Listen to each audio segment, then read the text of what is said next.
our gut. And once that is restored, a lot of issues clear up. Yeah, I just want to, like I said, I just want to put back whatever's necessary. I don't want, I don't want any extra. I just want the microbes that are necessary. No, no, no. What do you call those? Um, Jeez, I can't think of shit anymore. Stowaways. Yeah, no stowaways. All right. Well, we'd gladly ship you some of our own soil. We swear by it, and it Yeah, yeah, is the yeah, resident yeah. I think I'd be swearing at it. You know, yeah. Cowbox sent me a box of dried shit. Thank you.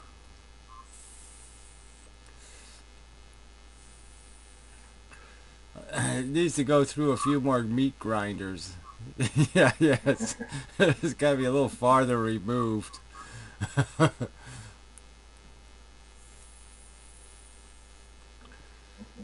really good shit, man. Yeah, I understand. Yeah. Yeah, cabbage. I always buy a ton of cabbage. You know, at St. Patrick's Day, it goes down like 8 cents a pound. And so I always buy like 7 or 8 heads of cabbage and just shove them in the refrigerator. They last pretty long, so I find cabbage edible.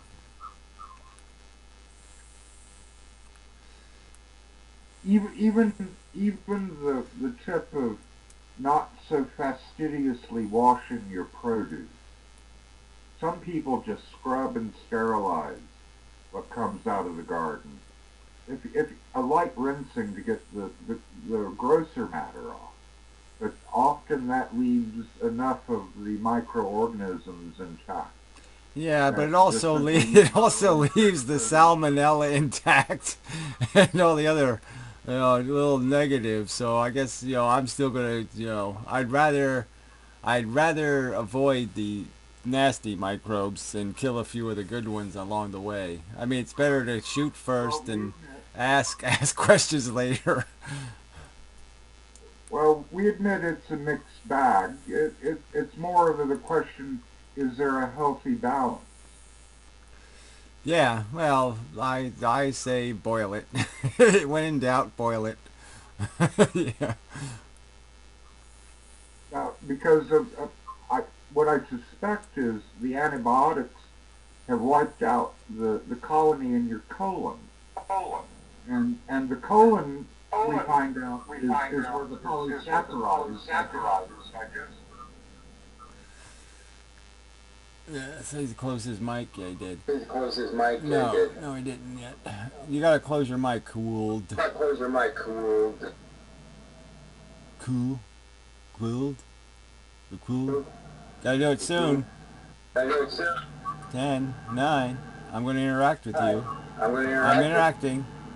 Colon microbes. Yes, I just interacted. Gave him some colon microbes. Yes, from off my shoe. Yes. Um, but yeah, no, I'm more like I say, I'm working on it, but I haven't actually started shoving shit up my ass. But maybe I'll resort to that. But we'll see how it goes.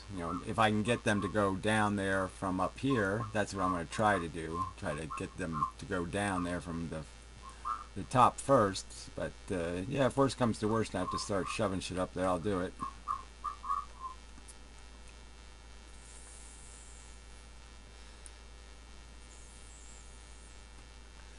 Great new video series on the way. Yes, that might be the magic video. Suppositories. How to. I could do a whole series of suppository videos. Yes. Genius. Yes, it might be my calling. All of this jibber jabber about philosophy and physics? No. But plug videos. That's the way to go. Could have been set up for this entire time. Well, Wittgenstein examined his stool on a daily basis for its prognostics. Yeah, well, that was another guy who I didn't have any use for. So that's kind of fits now. No wonder why he was an idiot. Yeah, I thought he was a lunatic, so now That that would have been a great fits. scene. You know. Yeah, I take a passing glance once in a while, but it always gives me a little bit of a fright. Pooh scares me. Yeah, gives me a willy. It's a real boner killer. Oh, there are joys. There are joys uh, unimaginable with a healthy stool. Oh yeah, We're very no. proud of the fact that we can squirt as far as any cow in the field. Yeah, well, I'm just not terribly interested. Squirting poo, no. No, thank you. Projectile pooing. Yes, no. Well, it can come in handy when the police lay their hands on you. Well, that I already knew. I already knew I was gonna, poo and vomit the day they arrest me. Yes, I'm gonna do whatever I fucking can in that back seat to make it as unpleasant as possible for the little fuckers.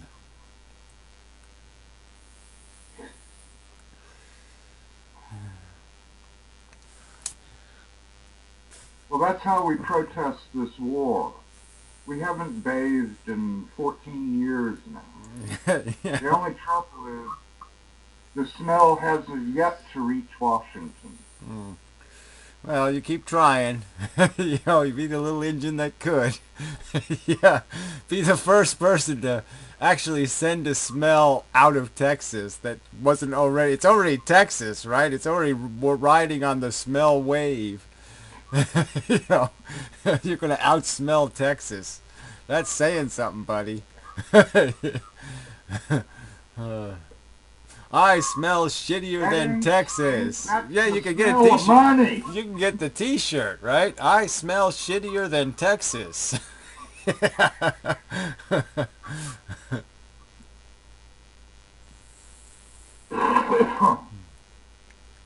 Be a good name for a B movie, The Stench That Stopped All War. I can see it. Yeah, well, I guess it is. They probably have biological warfare of that kind already in the books, right? They probably already have some kind of, what's the most obnoxious smell people can make? And let's cover our soldiers in it. Well, we did warn all the hunger strikers that we would end up burying them. Hunger. So I mean, that's another one I'll have to think about for a while before I get that joke. We did warn the hunger strikers that we would bury them. If you remember at the beginning, there were all sorts. There's always all sorts who go on hunger strike, and quite frankly, the government doesn't care. Yeah, well, I plan on doing it eventually. Eventually, I figured that's a good way to go out, is just go on a hunger strike. Yeah, I was going to commit suicide anyway, but I think I'll go on a hunger strike first. Just for the hell of it. Just to see if it'll work. Yeah, why not? It worked for Goodell. Yeah, well, I suppose it worked for some people, but, some people get lucky in life, and, some people get unlucky.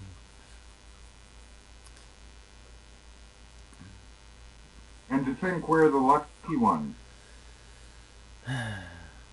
Well, luckier are less unlucky. Yes, less unlucky. I guess that's what I would say. Yes, I'm less unlucky than most.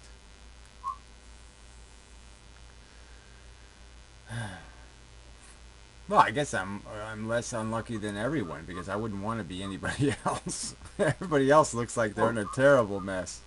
It scares the hell out of me. Be one of those commoners? Oh, fuck.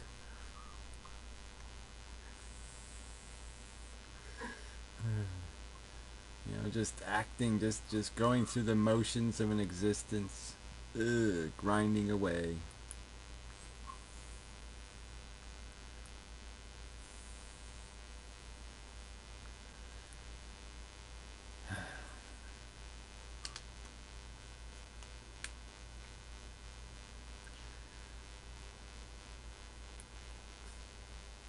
Yeah, well, Einstein was wrong about relativity, and it probably also goes for smells. There's probably no smell relativity. There's probably just absolute smell.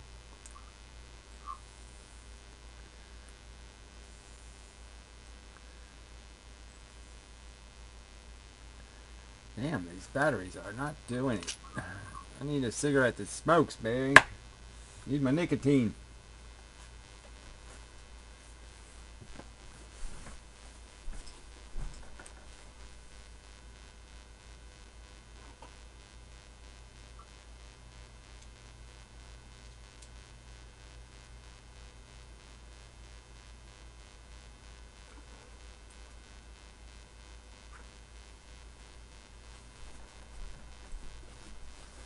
am I the only artist here who has used shit as a medium? Well, on purpose. I'm sure. I'm sure I've used some now and then. But yeah, whoops. But yeah, I do remember yeah, you're a very good sculptor. You know, but yeah, those are probably you probably still don't have those because they probably shriveled up and died. But that was another one of your more brilliant videos. There's a guy here in San Francisco. I don't think that was made out of shit. I think it was a bronze, wasn't it, Erwin? Oh, hang on. This No, he has an actual. He made actual little shit characters in one video. he's aluminum. Yeah, It's aluminum. that one is. Yeah. Yeah. Yeah, I love that one. I think that's awesome. Yeah, well, you made one There's out of one dog little shit. In one of your Colorado. videos, in one of your videos, you made a sculpture out of dog shit, right? Oh, well, that was, we had flung some dog shit at the wall. We wanted to see what would stick. Yeah. Oh, okay. That was funny. I remember that. There's an artist here in San Francisco named Steven, and it eventually he creates all of his art out of body fluid. Yeah, well. Yeah, I don't know if that's, see, again, that's where that word art gets a little bit fudgy. Yeah, I don't know if that counts. Oh, sure it does. Why not? Well, it's sort of like counting the Special Olympics and saying that's athleticism. You know, I don't know if the Special Olympics is really athleticism, you know.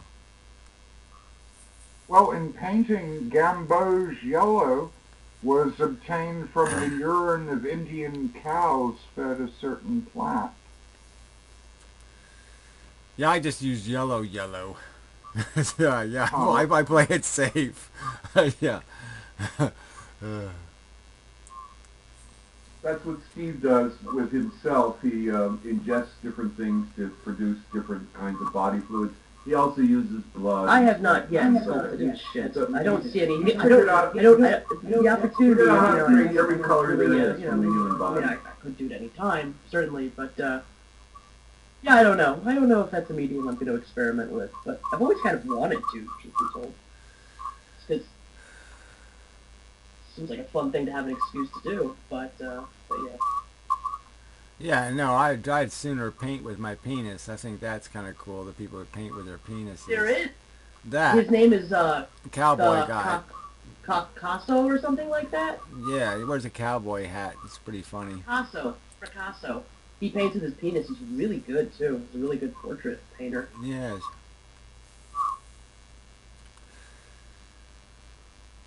Well, I recall being in art school that when Manzoni canned his own shit and then sold it for its weight in gold.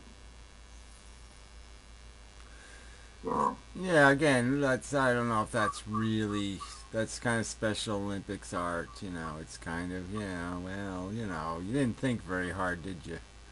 Yeah, you know, that's not trying very hard. It was immediately duplicated by every art student. Yes, in yeah, college. it's pretty easy to forge shit. Yeah, you know. There is a whole line of freshmen, shit projects like, I'm going to go to the store and buy every kind of potato chip there is.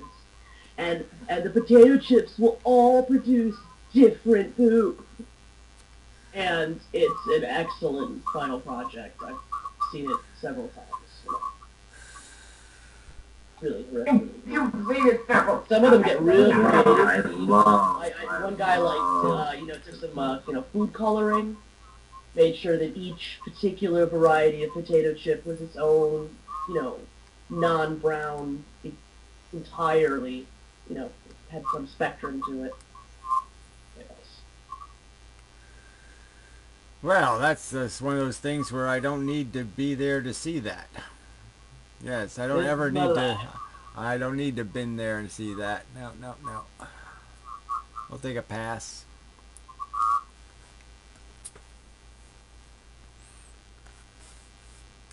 Yeah, it kind of looks like she wanted you to pretend like you were the one potato chip. What the fuck? Who who projected the potato chipness on me? What? No, I didn't project it, but I'm just saying, like, it was almost like you wanted Gary to, like either become or, like, love one of the potato chips. I don't even know what you're talking about, but that's okay. I assure you that was not my intention. You know, Well, you Bandit's know the always... difference between chopped beef and pea soup. Anybody can chop beef. Not everybody can pea soup.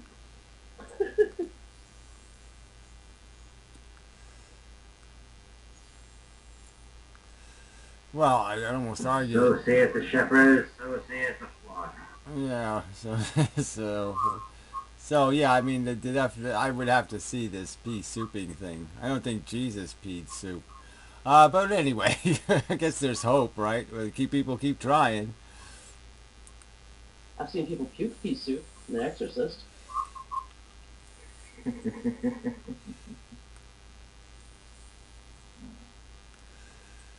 was a brutal movie.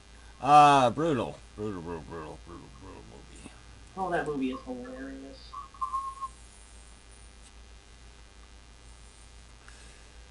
Well, you had to be there. It was kind of a creepy, scary movie. It was a creepy '70s movie. It scared the shit out of me. Well, I'm just saying you had to be there. Yeah, for the time when it came out, it really was quite brutal in the sense of just this, the brutality to a kid and all that kind of, it really had some really hard images that people just weren't used to. The hospital stuff is really bad. When she's getting her brain scanned and they're like injecting her in her throat, and that was the stuff that really bothered me in that movie. I didn't give a shit about the like Jesus fuck you scene or whatever. That was fun. Well, Well, yeah, but I are mean, y'all transported by cinema? Does cinema still hold that magic over you? We've grown so blind. Much happens and nothing. But well, does cinema take you away from yourself? there's probably still a movie running in your head, though, right?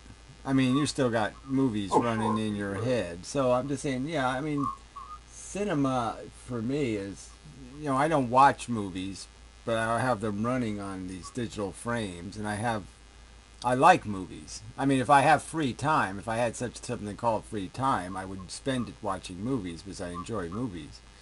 But yeah, modern movies kind of suck. So yeah, there's not much of an attraction. And yeah, I guess there's a point where you've been there and done that. You've sort of seen the same story over and over again. It's all Romeo and Juliet and Hamlet, and it's all the same Shakespeare plays just redone.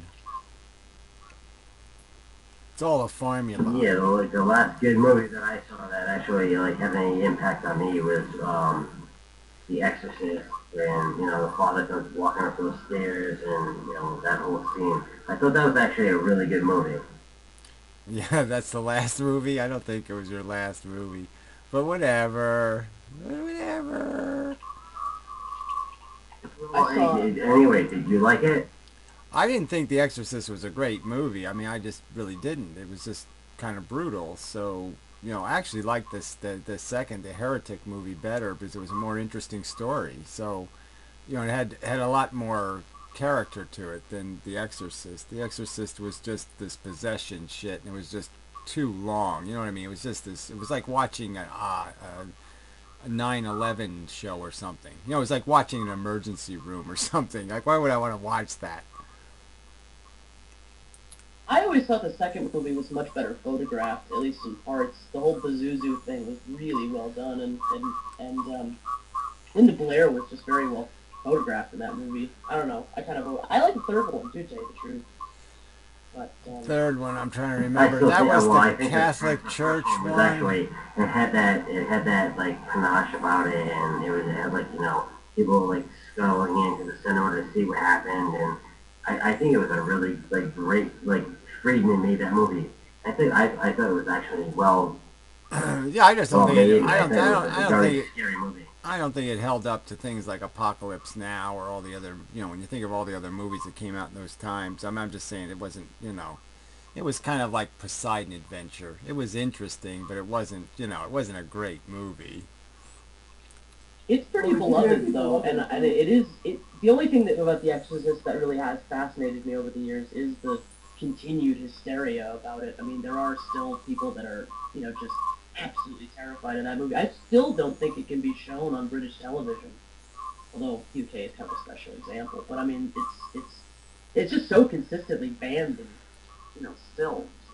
That movie did The transform thing about that movie though, it's not like a scary movie, like, oh yeah, okay, here comes like one of these characters and they pop out. It's just that whole like, you know, supernatural thing where the devil, you know, obviously fucking takes over this little girl's body and But isn't all that that creepy totally shit. unbelievable? It's kind of fucked up. Isn't that totally unbelievable? I mean, that part didn't bother me. I mean, the whole devil thing was just, I didn't even pay attention to that.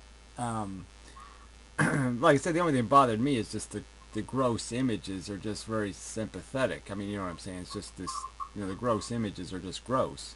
So that to me was the only part that meant anything. Oh, yeah, I mean, if you want to be intellectual about any movie, I mean, you can be like, oh, well, this is kind of like lame and Well, I'm whatever. just saying. And just the Obviously, whole, like, there's the no whole, way. like, the whole There's sense no of the way movie I'm is, gonna be. I'm gonna be in any way psychologically traumatized by the thought of Pazuzu. I mean, I don't. There's no way I can even in my wildest imagination, contrive a fear of there actually existing a Pazuzu. I don't think that's the point. The point was. Well, have you ever had a movie that, like, kind of creeps you out or, like, scares you a little bit? Yeah, I mean, all the Freddy Nightmares movie creep. I couldn't watch those movies because they're all torture scenes, and I find torture offensive. So I guess that's what I'm saying about The Exorcist. It had this element that seemed very tortured, and I don't find it pleasurable to watch things suffer. It's not something I get off on, so I find it unpleasant to watch. No, I mean, have you ever, like, watched a movie that, like, actually scared you that didn't have, obviously, any of, like, the torture or scary, like, shit like that? Like, Well, something I mean, what do you mean creepy by movie. scared? I mean, scared you mean that you knew it was coming and it comes and and you say, but it still kind of makes you, ooh. Yeah, and so I could say that all the Friday the 13th movies all had scenes in them where, you knew it was coming, but you didn't know exactly how it was coming. And, it would jolt you a little bit when you see the knife coming out of somebody's eyeball. But, yeah, so you get a little, ooh, knife coming out of the eyeball, ooh.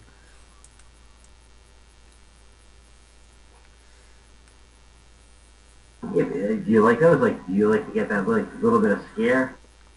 He really doesn't like horror movies. Yeah, I really am not at all interested in horror movies. This really is a fact. Yeah, but yeah, I find movies scary when there's some kind of danger, and especially when I was a kid. I'd do this thing. Oh no, what's going to happen? No, no. Something horrible is going to happen. So yeah, I don't like horrible things to happen. I, on the other hand, eat them breakfast, lunch, and dinner, fortunately, but yeah. Same here, same here. Love them, love horror, love it. Yeah, I just don't get it.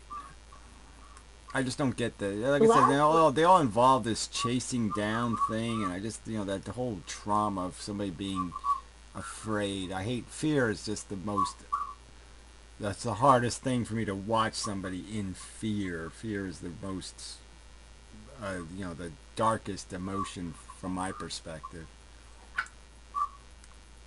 Yeah, the last one. Yeah, well, I mean, that's the fun thing about those movies. They, like, give you that, like, that emotion that you don't normally, like, get to. Well, I guess I've lived it enough so to me, terror is something I've lived with my whole life. So I guess it's, why would I find it appealing to watch something else suffering it? I just don't.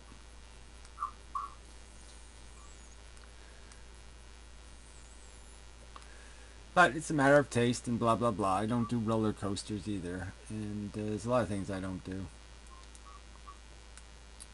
Oh, yeah, I mean, it's a total, like, you just said it right there. I mean, it's like, okay, you don't like it, then, oh, well, that is what it is. Yes.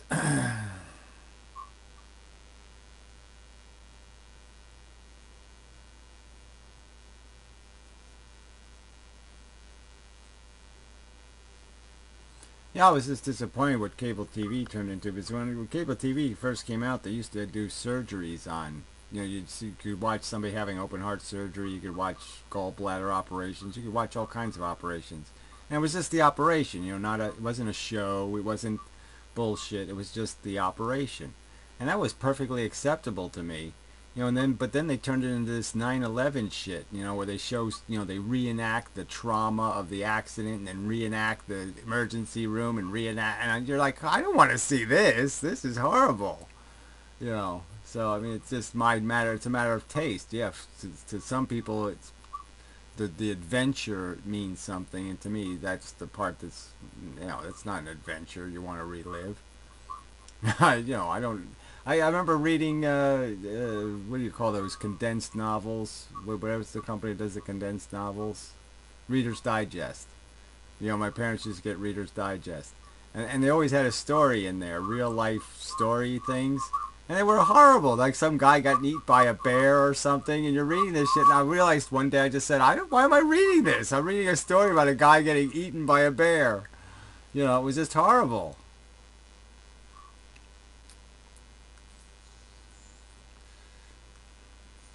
What the Reader's Digest did to the Holy Bible is unforgivable.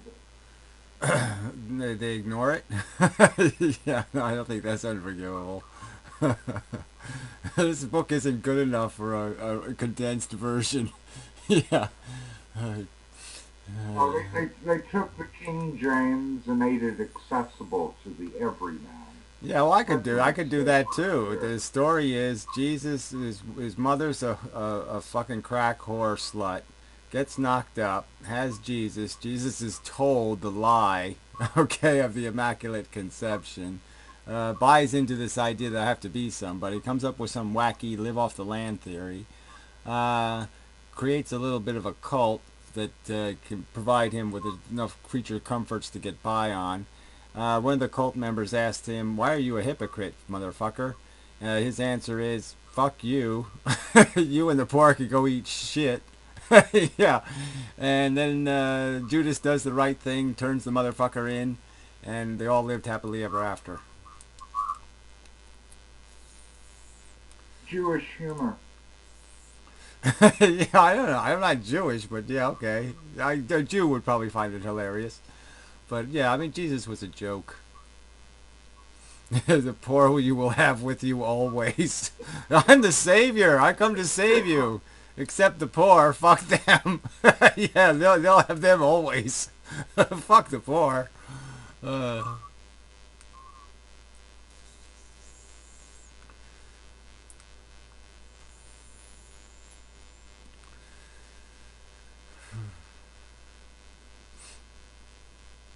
So, but yeah, Christianity's just got so many holes in it. So do our teeth. Yeah, they both suck. I don't have anything good to say about Christianity or teeth. Yeah.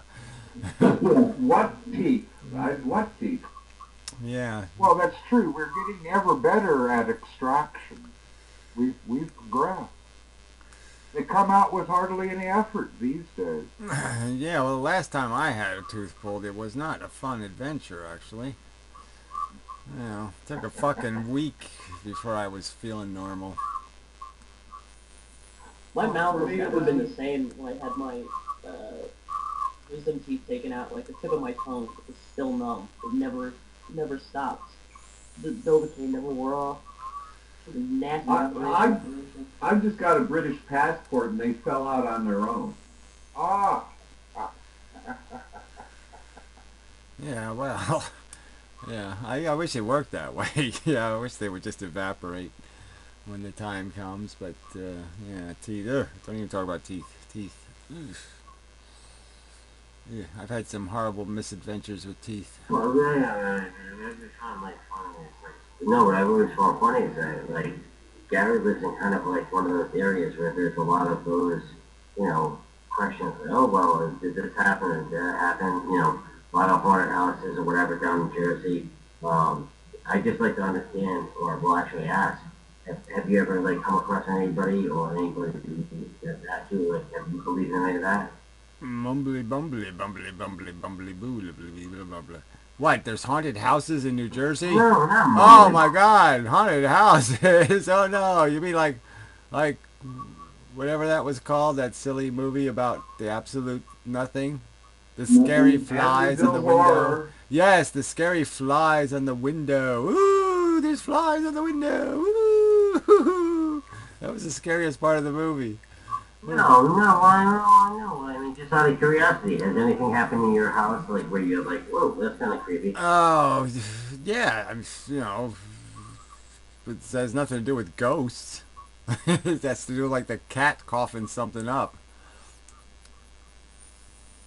No, I didn't say it was like a ghost, but I mean, have you ever had anything that's like, oh, that's kind of No, weird? no, of course I've never had any such experience, or then I'd be some kind of whack job like you who thinks the universe functions that way and the little ghosts are satisfied with the humans being created because it would be silly to have ghost haunting gorillas.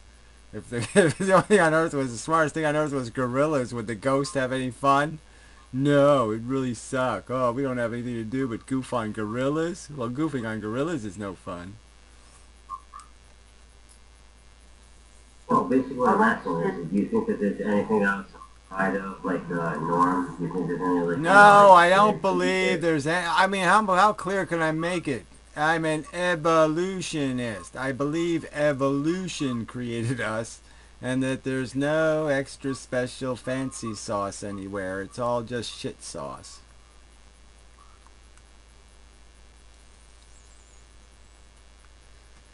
I'm afraid we're the creepiest thing that ever happened to our house. Yeah, well, you come on. I don't know if you. I don't. Well, ties maybe there's a few ties, but yeah, you are the house. Well, the You could neighbors say don't call to visit. yeah. You could call yourself really. You're kind of like a turtle. You really are your house.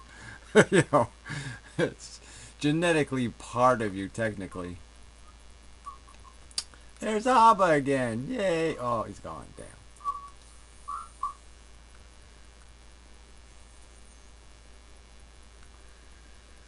Let's see, Gary, do you think there's some tiny possibility that there may be some force pulling the streets other than evolution at play?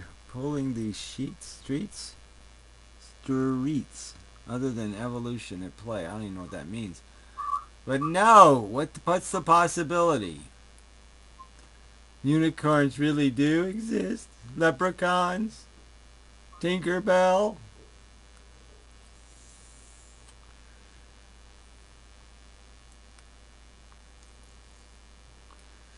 Willy Wonka Ladies and world? gentlemen, I have to say good night. It's 3 o'clock in the morning here, and I have to get to work and compose some music before Sunday. So Excellent. it's been nice meeting you all, and especially you, Erwin.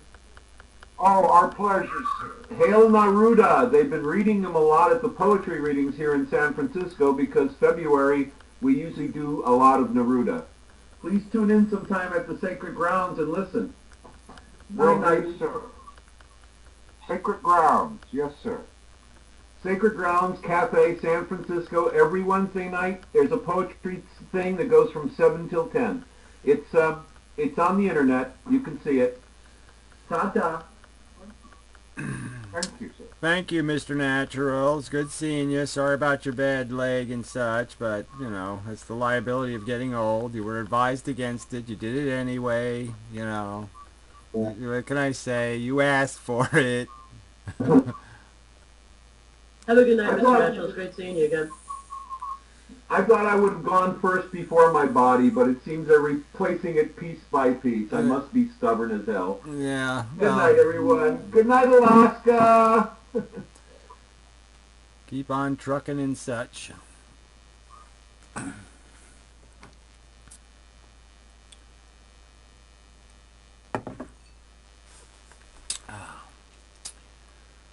So anyway, So, Mr. Gary, are you an ambitious man? Would you like to play to a larger room? We know you have many more viewers than us. Did you ever consider currying a larger audience? Yeah, well, I don't know how to curry them actually, so I guess I considered it, but the formula of currying I haven't figured out yet. I mean, currying in some honest way, you know. I mean, I don't want to curry in a dishonest way, but yeah, I'm just not too good at currying. But I certainly want to at least have my argument heard. You know, give it at least a chance to impact the cerebrums of people. But I figure if I win the Nobel Prize, that'll do it. So that's all I gotta do. If I win the Nobel Prize, that'll do it. That'll do, pig. Yeah. Yeah, well, I mean, I'll just stand next to myself and go, well, that'll but do, pig. there's a lot of flaws in your argument. I don't see any of them, and especially not from you.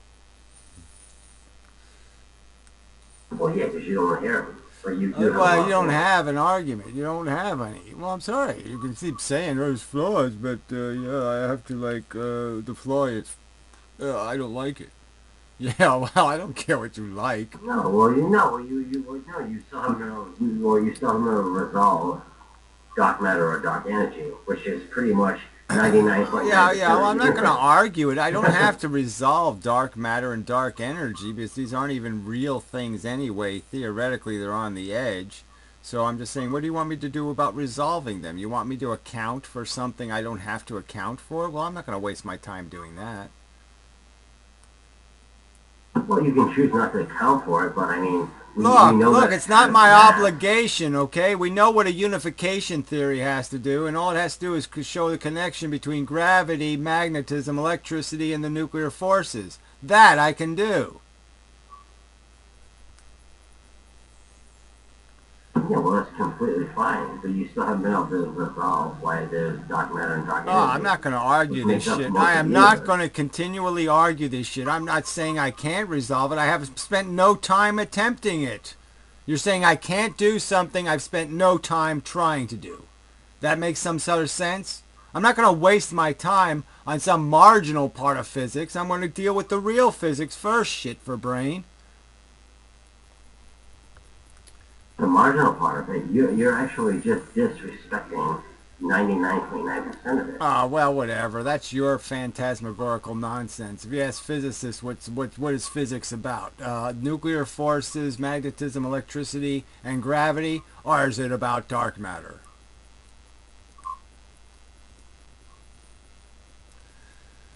Well, it's about all of it. No, it's not about all of it.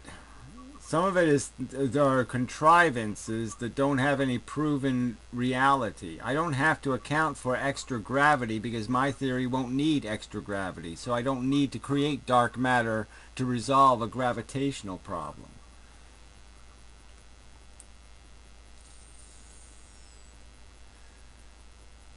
So, just out of curiosity, what's your explanation for all the matter that's in between everything else? Well, you're saying there's all the matter. Obviously, there's not that much matter, or how would the light get here, retard? There's light that's gotten here from 15 billion light years away. It traveled across the most gigantic space you could possibly imagine, and it didn't hit any of this dark matter, did it?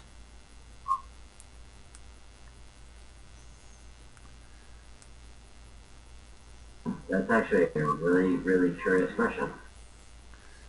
Yeah, I think it really is.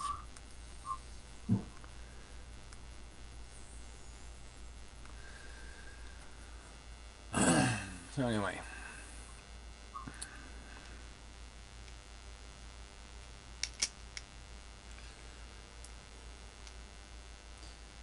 Really is hopeless to talk to the human race, though. So they're just gonna keep desperately. What about those people that saw the pink unicorn? How do you account for them? They saw it. No, well, I don't think it's bad for me to ask those questions, though. I think those are, like, respectable questions. Well, I don't think they're respectable in the sense that you don't seem to understand the concept here. We're talking about the idea of the great thing that Einstein couldn't accomplish in his life, the unification theory, the thing that science, physics has been seeking for 100 years, right? And you're saying it's going to be based on explaining dark energy or dark matter. And obviously, in my opinion, it's not going to have anything to do with that. It's going to have to do with physics, real physics. No, I understand what you're saying, and you're just putting words in my mouth. I mean, I'm just saying that that dark matter and that dark energy, we know it's there. It has a mass. That's why they know it's there. But you just want to fucking say, they hey, don't fuck it, know it's whatever. there. That's again. You're going to it. say it has a mass. It doesn't have a mass. That's the whole fucking point. It's gravity, you idiot. It's not mass. If it was mass, they could say, look, it's mass. There it is. You can see it. It's beyond measure our. This is beyond our expertise, but we have seen a unicorn. It was 1978 at the Texas Renaissance Festival, and prominently featured. And it was a unicorn, hair, hoof, and stink, because people were expecting the equine.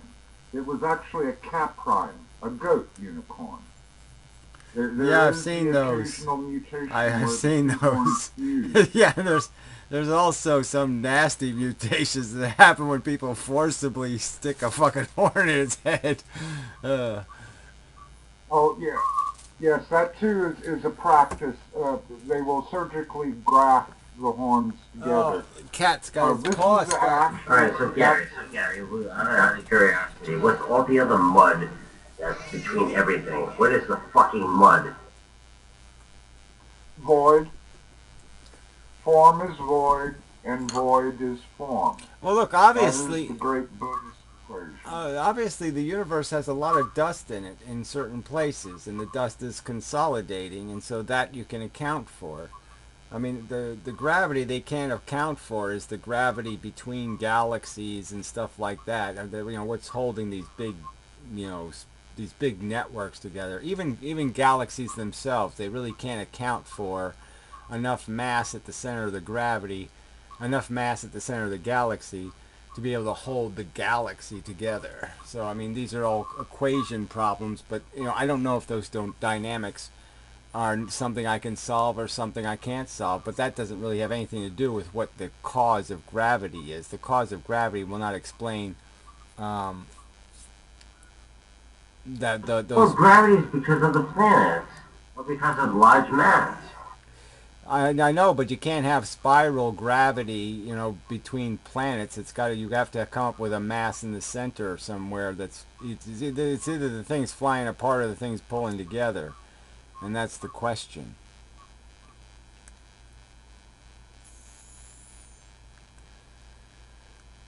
But I'm just saying, it's not a subject I need to go to do what I want to do. What's to my purpose, so I don't have to go there yet. But I'm sure my gravitational theory will explain black holes, and it'll explain the limitation on the size of mass and why masses can't get any denser or can't get any bigger. It'll create all those rules. Yeah, but how about a galaxy pulling down on another galaxy? Well, if you've seen the pictures of how they do it, they don't seem to do it in a manner that would seem reflective of gravity being the cause. They kind of crash into each other in very strange ways, not in pulled together kind of ways. It's always like they're almost like there's no gravity between them, and one just smashes right through the other one. So what do you think pulls one, what do you think would pull the Milky Way into the Andromeda Galaxy? What do you think's doing that? Well, whether or not it's happening is an issue first, and then second, obviously it's the mass of what's in the object, right? It's the collection of all of the bits that creates the collective gravity. So you measure the entire weight or mass of the galaxy to decide the mass of the galaxy. And that's not that easy to determine when you can't necessarily see the mass because it doesn't have any light reflecting off of it, or it doesn't have any light it's producing. So I'm just saying that these questions are kind of just bullshit, because we don't know whether it's just tiny particles. It's like Saturn's rings, right? Until we went there, we didn't really know what they were, and then we find out that it's just a bunch of sand. Right. So until our galaxy gets like swallowed up, which is happening slowly. Like, what do we do? Just hypothesize about it? I don't think I have any. Why would we, me, as part of this collective we, give an absolute shit about the fucking galaxy crashing into another galaxy? You're not gonna live another. The human race isn't gonna survive another 1,000 years, let alone a million, let alone 10 million. Yeah, no, I agree with you. I'm just saying, like, we can talk about it though. Well, I'm trying. That we're in I just. the Kali Yuga, which is a very bad time. It typically lasts 8,000 years to the cycle. We're starting the 4,000 year. Yeah, well, at the end of the Kali Yuga, everything blows to hell anyway. Yeah, well, I don't think it's going to take that long. I don't think when they wrote the Kagaluga, they were aware of the atom smasher and the nuclear bombs potential to unravel the matter very quickly.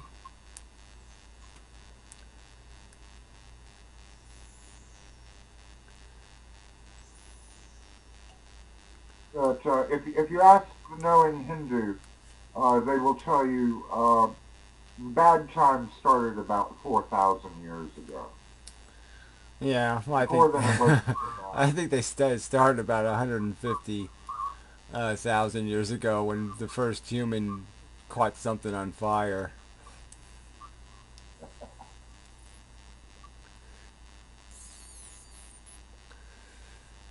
The old fruit of the tree of knowledge. Knowledge of me cool, you suck. Yeah, that's the first crime. Calling somebody a them. As soon as they invented the word them, that's the bad time started. Yeah, now if we could just find the tree of life, we could become like God.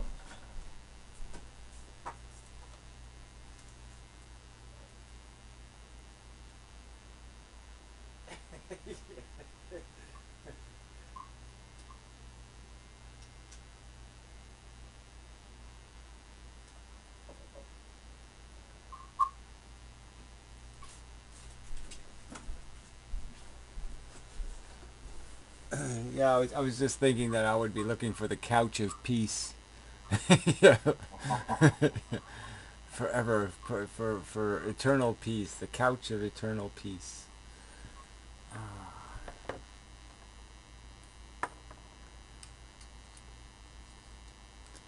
Eternal rest. That's even better.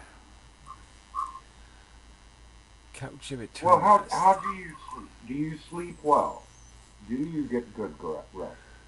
Well, I do in the summer when the cat isn't waking me up every 3 hours. But yeah, I tend to sleep fairly well. I mean, I dream a lot, so sometimes I guess you don't rest because your brain is still working on shit. So sometimes it's not very restful, but I like sleeping. I got nothing negative to say about sleeping. But yeah, I probably don't get enough sleep.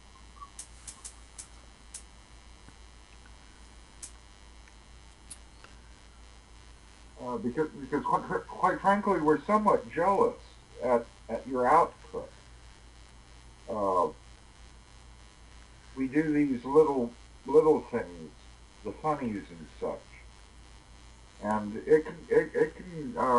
it requires a lot of exertion on our part to produce just a few minutes of something. Yeah, Not that well, I can, quantity with anything, but it seems like you must have at least a 16-hour day. Well, I don't know about that, but I put in my time. But yeah, I don't get much out of me either, though, because it takes me a long time just to get going. It takes an hour in the morning and an hour at night, just to feed yourself. I mean, you know how it is, right? I mean, life, just the little things can suck up a lot of time in your day, just maintaining your existence. And I do have to work a little bit now and then too, which sucks. But yeah, I mean, we do different things. I mean, you have a higher standard you have to function to, in the sense that you're doing something more creative. I'm just spewing my brain, so I don't have to do much prep work. And I'm just so I'm lucky in that sense. I don't have to do much work in preparing to make a video. I just have to turn on my brain and say, start making a video now, and it seems to do it. Whether I don't have to pre-feed it, or I don't have to start it and warm up the engine or anything. I just kind of have to hit the button and say, making a video.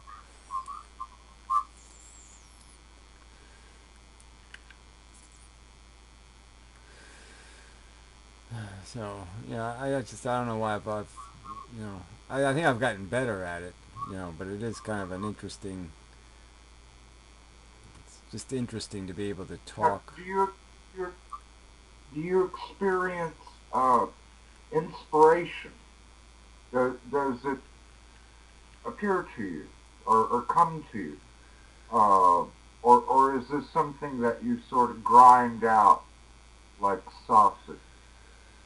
Well, that's what I mean by coming easier now, is that, because it's all like a theory of, once you start seeing what life is, right? And so I got I drew this conclusion a few years ago, this observation about life being just properties and categories, the universe. Everything's just, you identify properties, put it in a category, and once you put it in a category, that becomes a property. You know what I mean? So the two are circular. They feed on each other. So when you make a property, you make a category. And that everything just sort of fits in it. So it's a word game, right? It's an identifier game, a label game. And words are just these labels, and you can have a lot of words for a certain attribute, or you can have just one word that covers way too many things. So you can have words that are way too undescriptive, and then you have other words that are over descriptive. You have all these like broken language. And so I find words themselves my inspiration. Somebody will say a word in an argument, and they'll hit the word fair, or they'll hit the word suffering, or they hit some word, and that word will be the inspiration for the video. Because that word will hit these categories and these properties, and then it'll get into this bigger picture of how the context is, their context is the wrong context, and it'll be so obvious to me why it's wrong. And I think I'll be able to explain it in the video, because I can see it. I can see where they're taking the word out of its proper place and putting a broken place. And now I'll be able to fix that.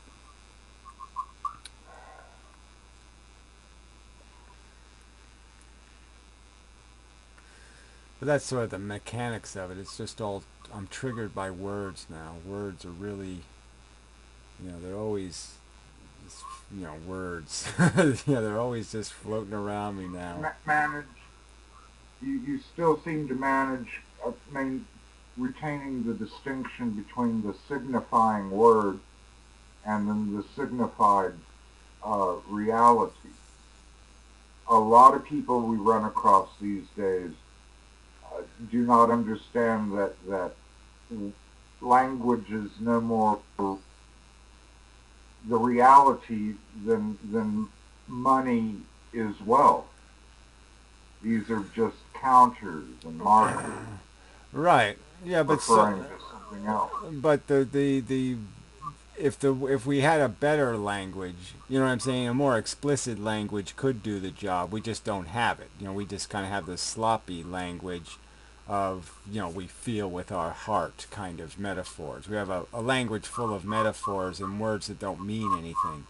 They don't have any proper definition. Like love, right? It's just a useless placeholder for a ton of emotions and a ton of different things. So it's just not, people use it all the time, but it's just not a useful word to say anything really meaningful, because it's so undefined. You always have to define it by context. And So I guess that what I'm really saying is that you could say words are the puzzle pieces. I don't know. That's probably not a good metaphor. It's like I already know the image. You know what I mean? So I know what the words conceptually belong. At least I know the area. You know, it belongs in the northwest, or this one belongs in the northeast, or this belongs in the south, or south. You know what I mean? I know the general location. So even if a word's not good enough, it's good enough for the purpose. You know, I know the difference between a hoof and a tail.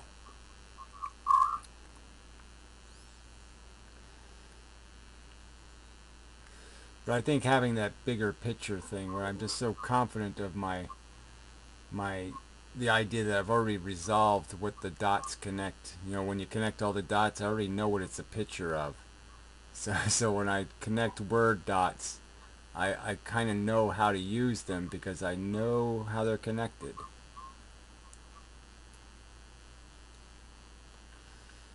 I know their lineage. And it, you know, especially now, it just all feeds into this evolution argument. You know, and this argument between the distinction between our psychology and our philosophy. You know, our ability to think about something and our ability to emotionally feel and feed on it. And that the feeding animal is different than the producing animal. You know, the thinking thing is producing something. You know, the feeling thing is consuming something.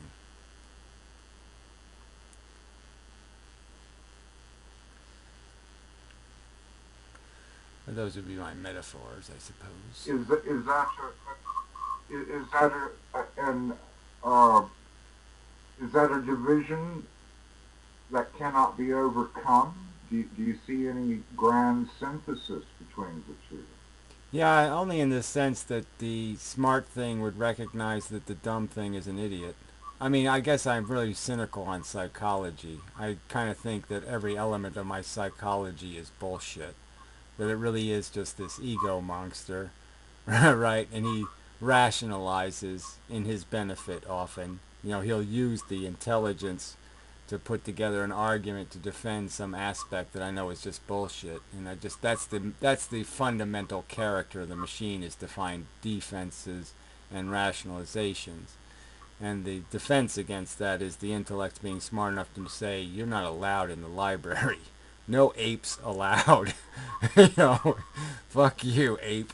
You know, stay out of here. You know, no dirty fingers on these precious books. And it's really got to be that kind of, I mean, it's like the Star Trek metaphor, but yeah, I mean, I'm basically advocating that the Mr. Spock, the Vulcan way, is the right way. And to indulge our psychology is basically to just let the monster loose.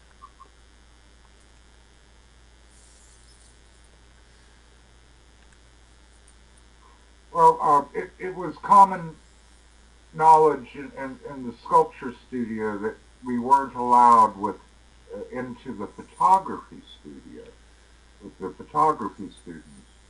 And it was all because we were so contaminated with heavy metals. They insisted that just our mere presence would spoil all their solutions. That's funny.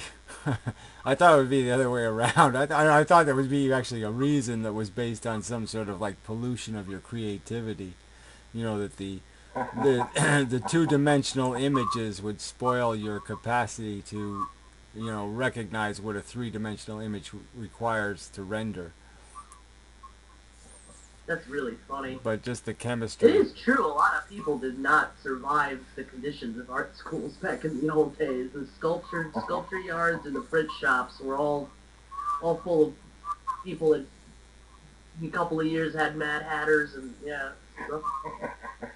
rough period art schools you went through. Yeah. Well, I mean, Well, if and the they youngsters think Now they everything is invented self-regulated. It's insane. You can't do shit. well, I mean, the Curies Well, survived believe me, radium, so I mean, you should be able to survive almost anything if they could survive radium. if it wasn't the OSHA exemption for institutions, our whole art college would have been shut down as an industrial hazard. I recall one incident. We were all learning how to low fire a raccoon glaze, and for that you need an anaerobic atmosphere, one lacking oxygen, so that the metals in the glaze would reduce rather than oxidize. And when a copper reduces, it becomes shiny. When it oxidizes, it becomes that ugly dull green. So one way to do that is you drop your hot glazed pot into sawdust, dung, and motor oil, and it immediately produces a smoke that occludes the oxygen, and there you get your reductive atmosphere. Well, that was all easy enough. The trouble is we had a black smoke column reaching a quarter-mile high, if not higher, and we had half of the Austin Municipal Fire Department responding to what we were doing. We had to explain and apologize to them that we weren't really burning down. We were just making raccoon pottery. How'd the piece come out? Yeah, it probably cracked. Oh, lovely. Well, we put at the end of the semester we put all our works on the table to display to the instructor, and we stood around looking at it and said, "Damn if it doesn't look like a yard sale of depression glass." Totally worth it. Yeah. Yeah, well, chemistry is fun. Um, yeah, I just the whole glazing thing is just such a hassle. I mean, I couldn't stand the idea that so much of it breaks. I would just find that too irritating. You know, that you work on something, you make it, and it breaks. I mean, that would just piss me off. Yeah, I gave up on all of that a long time ago. Anything to do with kilns, the whole glazing process is so tedious. Yeah, it was my I really name. just don't like ceramics, period. Any kind of convergence with ceramics and sculpture, I just fucking hate. Because my neighbor did that for a while. He had a pretty good. He got, bought a kiln, an electric one. I had to do some rewiring for it, but so he had one, so we played around with porcelains and different things. But, yeah, I just found it like, damn, I would not want to do this for a living. It was just, so much waste. So much of your work turns to shit. Well, there was much rivalry between the sculptors and the ceramicists. The sculptors would taunt them, calling them all mudheads. And the ceramicists would rejoin, "Yeah, so what, sculptor? You don't have a pot to piss in." Yeah, I like the idea of mold making. I mean, that was sort of an interesting process. Just the idea of it. The idea is, as I played around with that a little bit with plaster, just because, to make a good casting of something, it's really intricate to be able to make a model where you can take it apart, and to have something three-dimensional like an animal, like a polar bear or whatever I was making. And, for some of them, it was a real challenge to be able to make the model, to the pieces fit together and still not leak and not create seams and not do all this negative stuff. So I did find that a little bit interesting. I want Yeah, to it's get so back into hard. that again. Just because it was. I like the idea of making a good mold, and be able to cast 1,000 pieces. I just like the idea that you can just, make more of them. You should get a 3D printer. Yeah, well, they're not all they're cracked up to be. No, they're not. You can do some cool shit with them. But yeah, I used to make like silicone molds. Like make little sculptures of shit and then packed it in silicone and Yeah, make well, cores they have that all way. kinds of these rubbers. That's chemistry. You know what I mean? So you can like pour a rubber mold on top of it, and then you can cut it and make a casting. Create a plaster cast for the mold to give it structure, form. But yeah, it's all like rubber, so everything peels out of it really easy. So it's good for releasing. It's not a Yeah, hard I have mold. some of that stuff actually. So when the second years were moving out, uh, well, 2 semesters ago, somebody gave me a whole bunch of that, but I haven't really known what to do with it. Yeah, Oh, it does take a little time, though. You got to work with it a little bit to figure out how to make it work right. You know, to brush it on the right thickness and get the right, to make a good mold. But it is, like I said, I did found it fruitful. Like I said, I made a few castings of different things, and it was nice that I had 10 copies because I could give them away. And I had 10 of them to give away. It's kind of nice.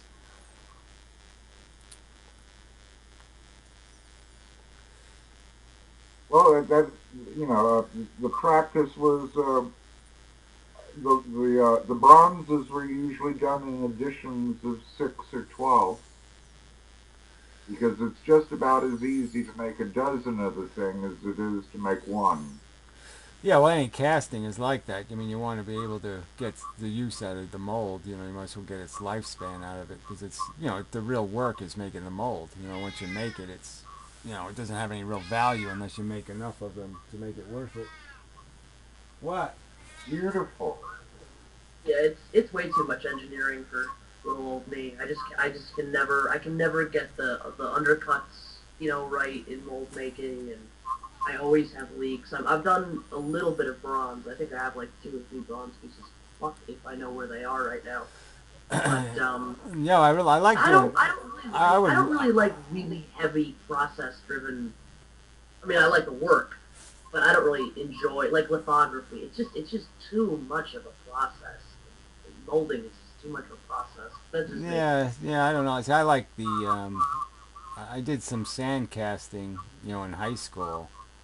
And it's really kind of pisses. My main was grammar school actually. Yeah, so I did some sand casting in shop in grammar school, and I really found that fascinating. Because I really like the idea that you can do these metal castings out of sand. And the mold is good for you can get 20 or 30 copies out of it before it starts to degrade. And I'd like to do something like that again. I'd like, bronzes and brasses because, it's kind of neat too is because the metal just sticks to the outside. A lot of them are hollow. They're still heavy, but they're basically hollow, because the cast metal, just sits right on the outside. It freezes right on the outside. So you just move the model around as the molten metal's inside of it. And so it's kind of interesting. Yeah, you definitely should. You should do aluminum like Irwin, because aluminum's not particular. It's not really that hard to get an aluminum setup. Yeah, I guess I don't know what the casting temperature of aluminum is though. I just watched. I 1200. watched a couple of videos on it not long ago. It's not. Yeah, 1200. So what's it It's for? about 1200. What's it for brass? Brass is like 800. Brass is more at 15 to 17. Wow. Okay. Yeah, I thought it'd be. Quite a step up. I thought it'd be lower. Yeah, maybe I'll cast copper. I got a lot of refuse copper around, so maybe I'll make copper castings. I do too. So if you ever, I have no idea what to do with my copper. I have pounds and pounds and pounds and pounds of useless copper. Copper is never useless. No, it's valuable. I know. I didn't mean it like that, but I don't need it anymore. That's what I mean. Yeah, there's lots of stuff I want to do with copper. It's a very interesting metal. One stroke of luck. You know these old projection TVs that was essentially it projected into a magnifying glass, a Fresnel lens. I've scavenged one of those, and I intend to use it as a solar smelter. Wait, do you mean the kind of TVs that were like, it had like the red light and the green light and the blue light? Exactly. Yeah, those are amazing. That front of it is a lens. And I was watching some YouTube videos, and they're mostly just some young folk mucking around playing. But they were able to smelt bronze. Yeah, I was thinking of doing that with a water lens. It's because I've seen that too. You just for an hour a day or 2 hours a day is the only time you can do it in the summer. But you support a hunk of clear plastic, and you fill it with water, and it creates the perfect half of a lens, the parabola. And I was thinking that if you do it right, you could probably get a 2-meter lens out of it. You probably make a pretty big lens, and you should be able to focus a lot of, you should be able to get a lot of heat out of that.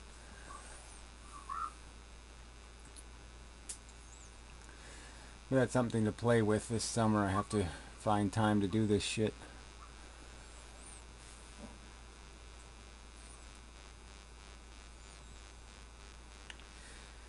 But if I can Well, I'm convinced, Mr. Gary, and you, Miss Amanda, all y'all need is a patron. Yeah. Well, I think that you could say that the first day you're born. What do you really need? A circumcision or a patron? Yeah, I need a patron. Yeah. Oh, it isn't that impossible. Very nice. Well, you always, I don't, this is where psychology plays a role, because there's certainly days where I figure some leprechaun must have buried some gold somewhere in this woods, So, I have days like that. You're going to become a northern version of God's Little Acre? Yeah, well, you just try to find it. You just gotta say, I gotta get lucky sometime, right? You can only pull the handle and lose so many times in a row.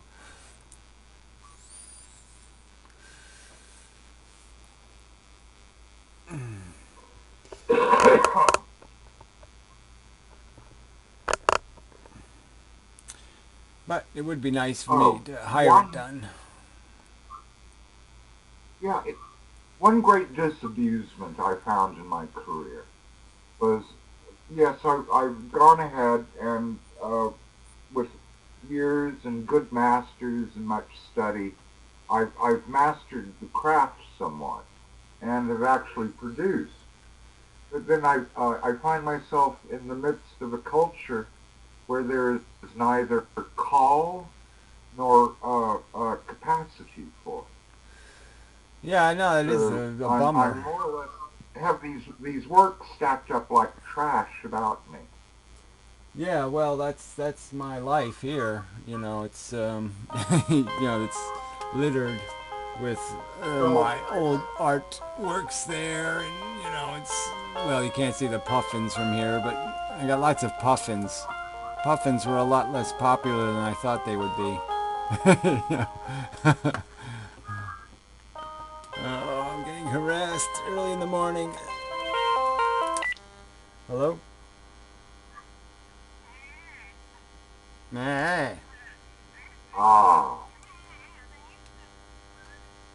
No. Not very smart. Yeah.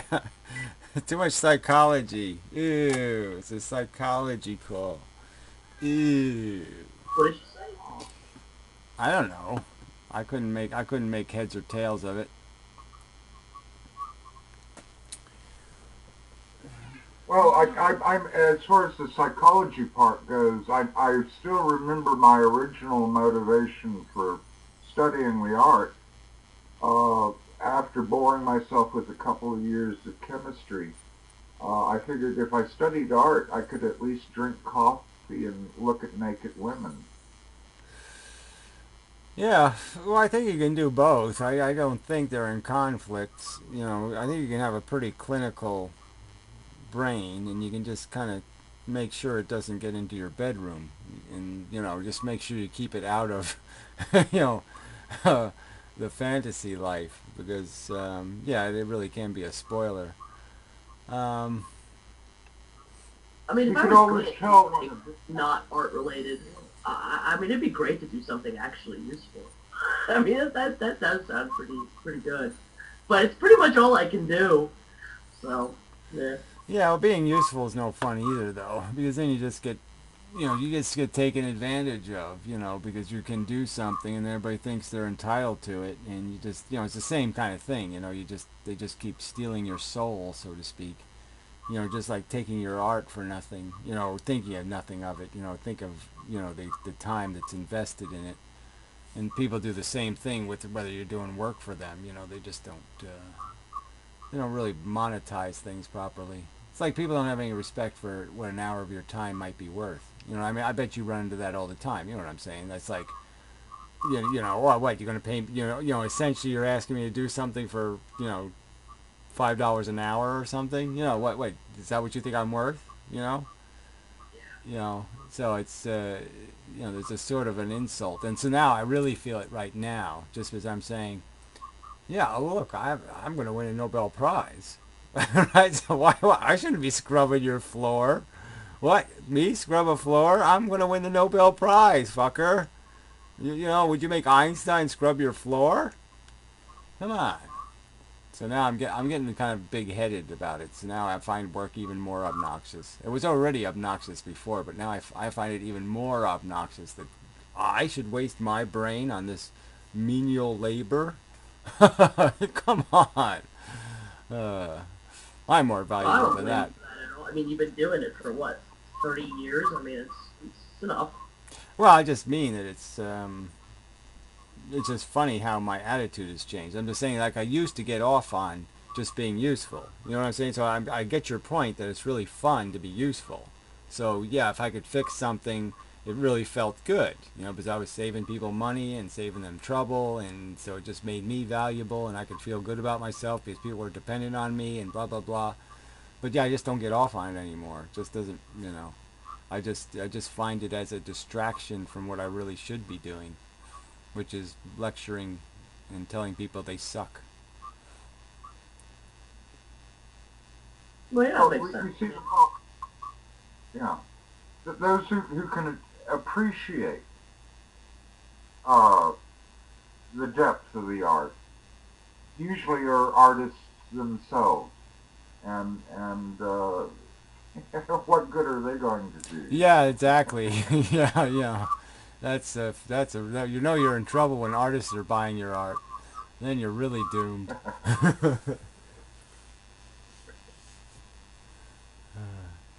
Yeah, so call him out, right? Can I call you out, you shit troll guy? What's the deal? I'll bet you any kind of money you want to bet. You got anything to invest in it? That is the sure sign of being fucked. If you think it's nothing, I'll bet.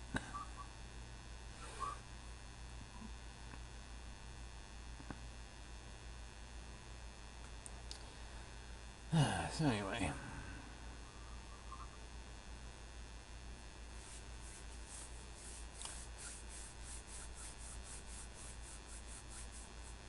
Now, well, again, the arts there are the practical arts. We do weave rugs. We work the loom. No, we paint we paint the soda can. Yeah, we logo the Facebook. Ooh, yes, we Twitter the we tweet the Twitter. Yeah, yeah. Fucking ceramics wheel. Just end my life. I get anywhere near it. Yeah, artists have become evil almost, right? Because the only paying art is evil art. Well, don't laugh too much, but I had to go to college to learn how to shovel. I never did so much digging till I decided to pursue casting. Oh yeah. It was dig a hole and fill it in, hurry up and wait. Yeah. And some things have fallen out of it, like being a stage carpenter for the opera.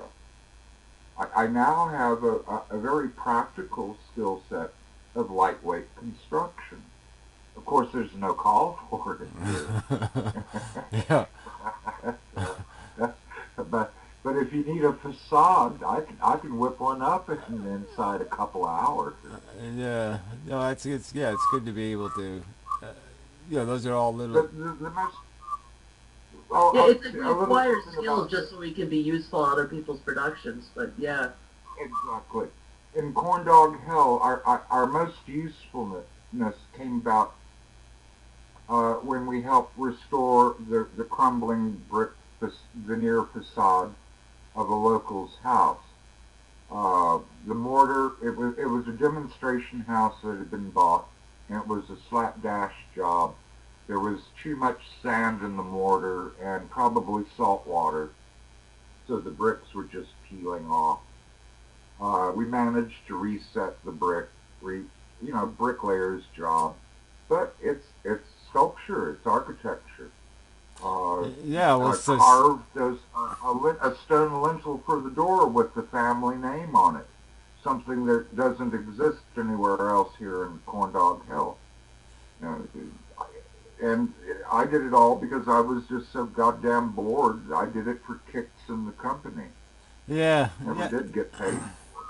That's something else I want to do. I want to play with rocks and try to whittle rocks. But all the rocks here are so damn hard. It's all this iron, and all the rocks here. And so they're hard. Use a, No one. They're hard as fucking rocks. One. Okay. Uh, That's a crazy. great start. A great start is either alabaster or limestone. Yeah. Alabaster's pricey, but limestone, oh, it's like carving hard chalk. Yeah, I know. I've played with it a little just to know the difference between one rock and another. I'm just saying that I'd like to do it with some sort of native rock, but it's like all the native rocks are. It's actually like this actually was an iron refinery all around here because the rocks have so much iron in them, so they're all hard as rocks. I was just making that joke. But the other thing I did play with is cement, and cement's a wonderful medium. I mean, I'd love to do cement castings too. Because I was thinking of doing them in the ground. I would just cut the do the relief art cold. Not make a regular impression, but actually carve it into the ground and then do the casting. I think that would be kind of an interesting way to do the art, is to be able to do the art upside down for, what I mean, as a negative relief on purpose. Oh, yes. A very unique technique that was related to me when I was studying in Florida. Uh, large, large panels of bas relief was made with concrete. They would set up packed sand, and then much like your plaster castings in school, and then carve into the sand, and then gently sprinkle your dry mix over it so as not to disturb the impression.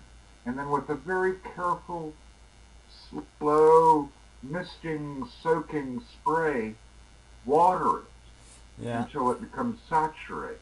And then simply let it cure. And once properly cured, you could just lift the panel up out of your sand base. Yeah, I figure I can do it because the soil here's got a lot of clay in it. So I figure I can make a relief, and just pour concrete right into it, But I'll see.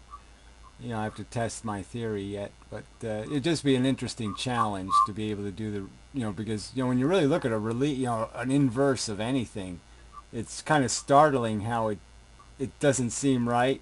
You know what I mean? When you do, it's like the negative image. It's like the proportions seem way off, like the eye sockets seem way too deep, and so it's kind of tricky to make a relief because it isn't exactly intuitive. Oh, quite. You get that strange effect of when you take a life mask and you peel it off the face. It's obviously the negative, but if you look at it at the right distance and in the right way, it'll pop into a positive image of the face. And it's all mental. Yeah. But the idea of pouring the wet cement into the clay, they had tried that with their sand, but the concrete was so heavy, it obliterated whatever detail they had hoped for. Yeah, well, that's why they adopted.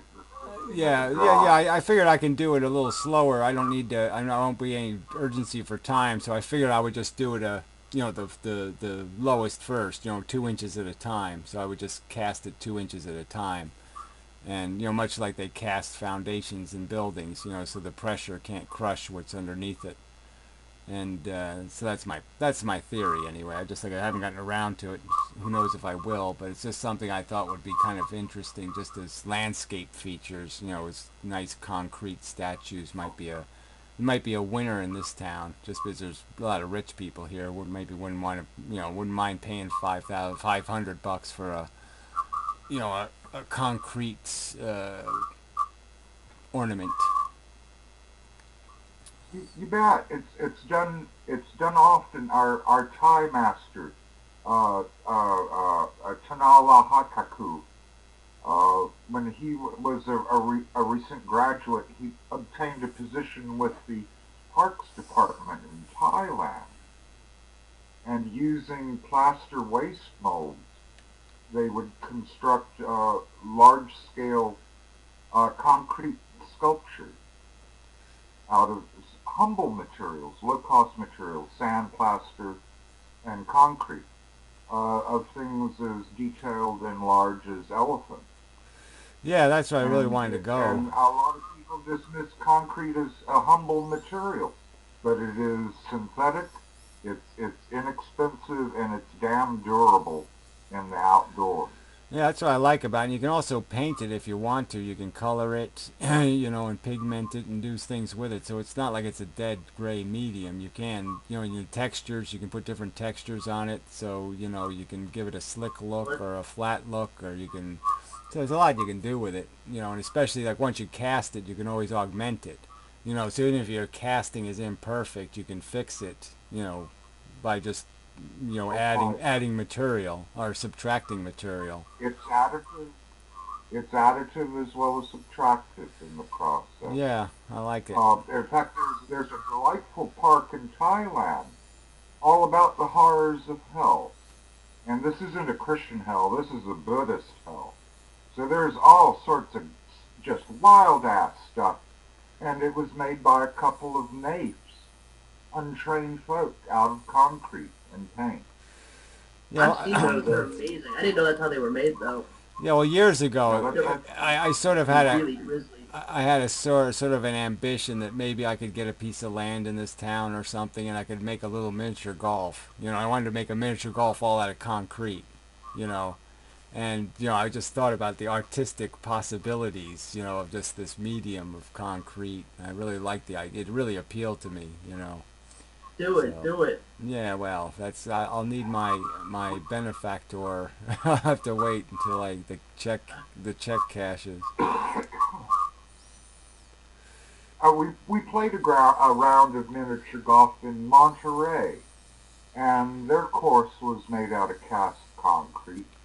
Yeah, it's a It was great rather medium because ingenious. you just put some little cheap Yeah, velvet, some what do you call that stuff? Felt. You just put down some nice felt on the concrete and it makes a really nice. It's very durable. You don't have to worry about the weather.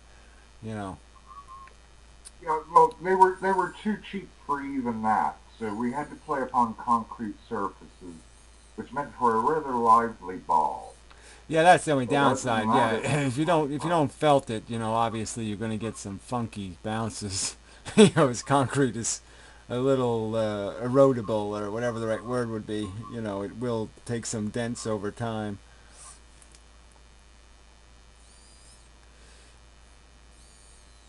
so it isn't that difficult, especially the figurative.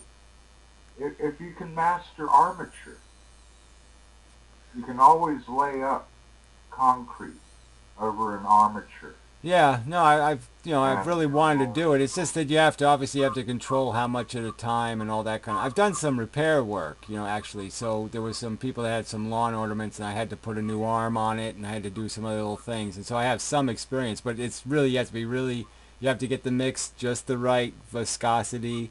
You have to apply it just before it cures. If you put it on too soon, it falls off. You got to wait till it's almost ready to cure. It's really specific. But I did some pool. I did work on the pool, of course.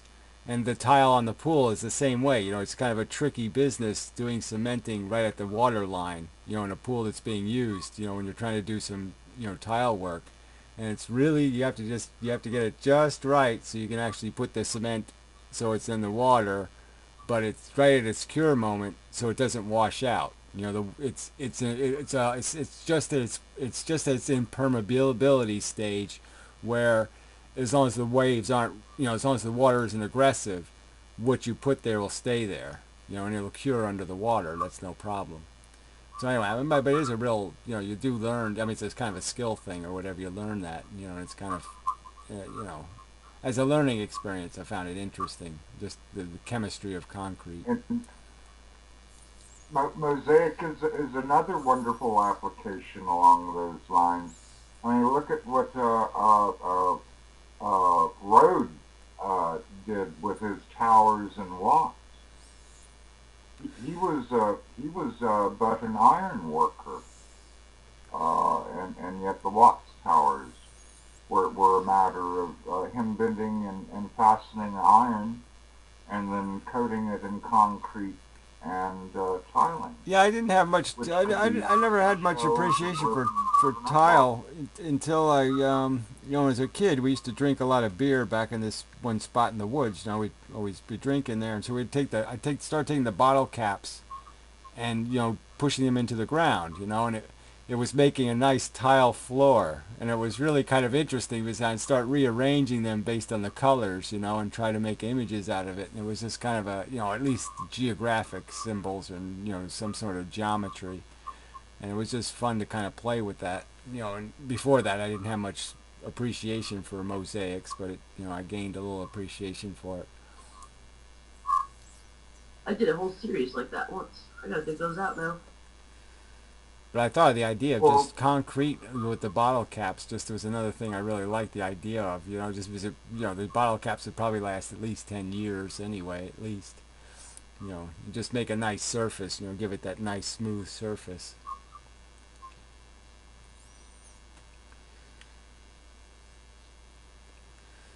But sea glass is when the another one. Sea glass and concrete go together well too, so that's another thing I played with.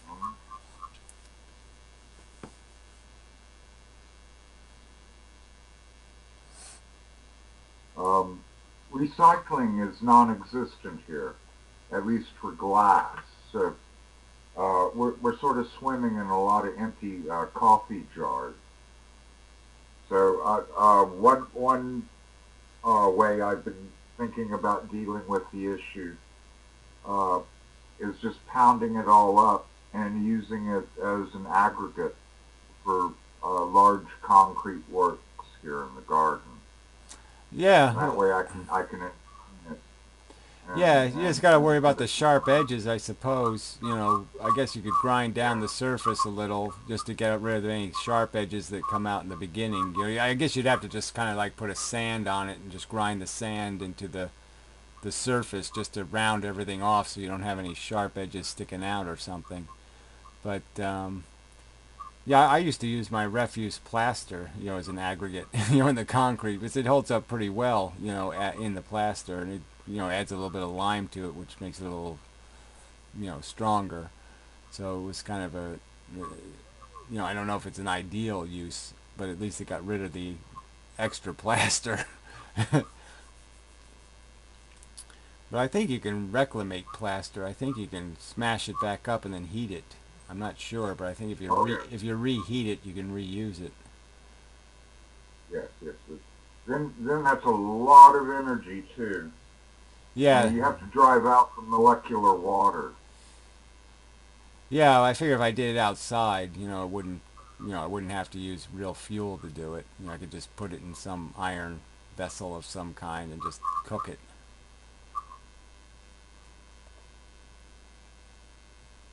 But I haven't tried it, so it's another experiment yet to be done.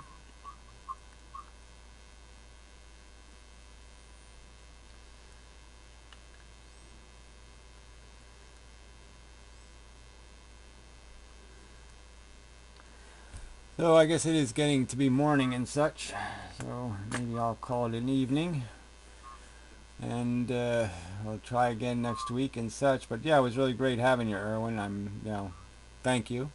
You know, half of you anyway. Our pleasure. The top half. Apparently the trick seems to be to take a short nap, and then that way I can raise up and talk to all your night owls. Yeah, well, that's my routine. I always take an hour nap before I come here, so it helps. you know, um, and I take a few during the day if I can, but I do that anyway. Yeah, grab a nap whenever if I can grab a half hour, I grab it. Gotta wait for something to cook. Yeah, I'll sleep for a half an hour. Um, so anyway, but yeah, it is a long night, and I appreciate you hanging in there. So, Well, it's our pleasure. Our to pleasure. yeah, we'll have to get you to do something poetic next time. Just you have the perfect voice. You have such a voice. We're always ready to inflict. Yes. Well, yeah, I guess you did it anyway, but yes, it just means something official. The official poem. It was really good seeing you, Erwin. And now that I know about the domain, I'll get the video up this week and finish up. Yeah, so old fan, my video should be okay. If I haven't tested the last rendering, but if I give up at some point, I'll just give up and send you the raw files and say just post them. But hopefully, I'll be able to make this thing work and upload it today. Okay, sounds good. I have some stuff. I didn't get as much done as I thought I was going to, but a lot of things got in the way. But yeah, I mean, I've got some stuff. It's gonna be a pretty sparse episode. yeah. But, Well, just for future reference, we do have to like get a little like yeah. So maybe one episode I'll do the finishing. You know what I'm saying? Just so we both know how to do it. I'll do the editing. You know, the final edit. Just so we both have experience, and just so if one of us can't do it some month, the other person knows what to do. You know, because obviously the first time I do it, it's going to be more difficult than the next time. No, I agree with you. In fact, I wanted to make a video to you about this, but I don't have my notes in front of me. I'll let you know. But there's going to be 2 months towards the end of school where there's like the due date for the show is the same due date as like when the movie like I got to get it into the theater. So yeah, I'll let you know about all those times. I think it's a good idea, yeah, for us to, yeah, because you should know how that goes too. So yeah, sounds good. Okay. Well, I'll wish you all good night then. Okay, likewise. Night, seeing you. Well, good day anyway. It's good morning. Yeah, so hopefully everything won't turn to shit here with the weather and whatnot. But till next time and such. Have a good sleep, Gary. Take good care. Thanks. Okay, bye all.